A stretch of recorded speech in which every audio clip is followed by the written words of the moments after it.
शुरू करेंगे बुलेटिन जहां नीट यूजी 2026 परीक्षा रद्द होने से इटावा के परीक्षार्थियों, अभिभावकों और शिक्षकों में भारी रोष है।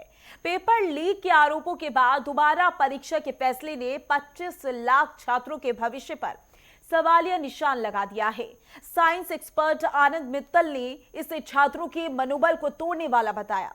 हालांकि उन्होंने परीक्षार्थियों को धैर्य रखने और पुनः तैयारी में जुटने की सलाह दी, तो वहीं छात्रा प्राची ने दोषियों पर सख्त कार्रवाई और भविष्य के लिए कड़े नियमों की मांग की है।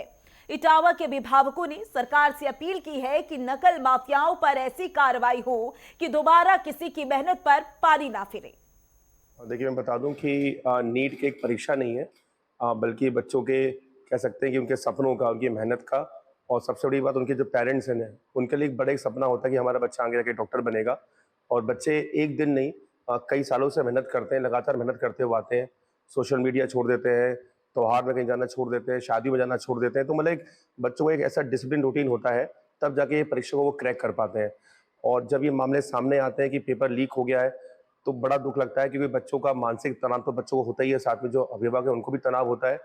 और हमारे लिए कहना आसान हो जाता है कि नहीं, दोबारा से तैयारी करो। एक बार परीक्षा देने के बाद मैं भी जब ऐसे स्टूडेंट लाइफ में रहा हूँ, तो कभी लगता है कि उसको दोबारा से पढ़ना, ऐसा लगता है सब कुछ पढ़ा हुआ लग रहा है, फिर उसको पढ़ना दोबारा से एक मुश्किल काम होता है। लेकिन कोई बात नहीं, अगर पेपर लीक है तो उसके हाथ में कुछ चीज़ें नहीं होती। लेकिन मैं सरकार से गुजारिश करना चाहूँगा कि जहाँ भी मामले में पेपर कहीं से लीक हुआ है, तो उसमें सख्त कार्रवाई की जाए, क्योंकि ये तो बच्चे के भविष्य से खिलवाड़ वाली स्थिति है। क्योंकि अगर शिक्षा की व्यवस्थाओं से बच्चों का अगर विश्वास उतर जाएगा, तो फिर देश का भविष्य कहाँ जाएगा। ये तो एक इन भारत की बहुत सबसे बड़ी परीक्षाओं में से एक है, जहाँ मैं लाखों नहीं, करोड़ों, मैं इसलिए कहूँगा कि जो 25 लाख बच्चों ने पेपर दिया है, उनके अभिभावक का भी सपने रहते हैं। तो कहीं न कहीं एक मानसिक तनाव परिवार में रहता है। पेरेंट्स अपनी पूँजी लगाता है, बच्चों को तैयारी कराता है, कोचिंग भेजता है। तो मैं ये कहना चाहूँगी कि हम सब लोगों ने बहुत अच्छे से मेहनत की थी, हम सभी बच्चों ने। तो जो पेपर लीक हुआ है, उसके जो अगेंस्ट काफ़ी सारी वो करनी चाहिए, लाइक अब कंप्लेंट्स होनी चाहिए और स्ट्रिक्ट रेगुलेशन होना चाहिए कि आगे से ऐसा कोई ना करे। अब कितनी प्रॉब्लम हो रही है, आपका पेपर कैसा गया था, आप किस तरीके से सोच रही हैं आगे कैसा प्रॉब्लम आएगा? तो काफ़ी हो रही थी, सोचा था कि अच्छा जाएगा पेपर और कॉलेज मिल ही जाएगा, इतने दिनों से बच्चे मेहनत कर रहे हैं।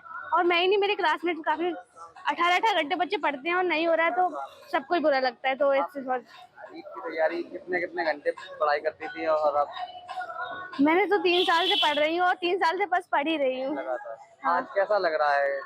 थोड़ा बुरा लग रहा है। अपने लिए थोड़ा कम बुरा लग रहा है, लेकिन दूसरों के लिए ज़्यादा लग रहा है। किस तरीके की कार्रवाई चाहती हैं ऐसे लोगों के खिलाफ? लाइक कम से कम उन्हें 10 साल की तो जेल होनी चाहिए और थोड़ा लाइक वो जो जुर्माना लगता है वो भी थोड़ा लगना चाहिए, तो इस वजह से। देखिए, 3 मई के लिए बच्चों और प्लस उनके अभिभावकों ने बहुत ही मेहनत की है। नो डाउट बहुत से बच्चे अपने काफ़ी लंबे समय से जब तैयारी कर रहे होते हैं, तो एक बहुत ही आसान आशा लेके जाते हैं कि आज मेरा पेपर बहुत अच्छा जाएगा। और एनटीए के द्वारा जो नीट का पेपर कराया गया, उसके लिए बच्चों ने बड़ा अच्छा प्रयास तो किया, लेकिन कुछ ऐसे एलिमेंट जो हैं, जो वास्तव में कहीं कहीं न कहीं डिस्टर्ब कर देते हैं, उससे बहुत से अभिभावकों को बड़ा ही दुःख और वैसा सामना करना पड़ता है कि बच्चे को फिर से एक बार लगना पड़ेगा। अभी जो न्यूज़ आई है कि री-एग्ज़ाम को लेके नीट की, तो बच्चे हताश मत हों, निराश मत हों, क्योंकि अगर कोई बैड एलिमेंट या किसी वजह से कोई भी अगर डिस्टर्बेंस हुआ है, तो सरकार और सभी प्रशासनिक जितनी कार्रवाई हैं, वो करेगी। और साथ ही साथ में जो अभी हो रहा है, उसमें अभी निराश मत हों। आने वाली जो डेट है, संभावित डेट है, उसके लिए तैयारी करना स्टार्ट करें।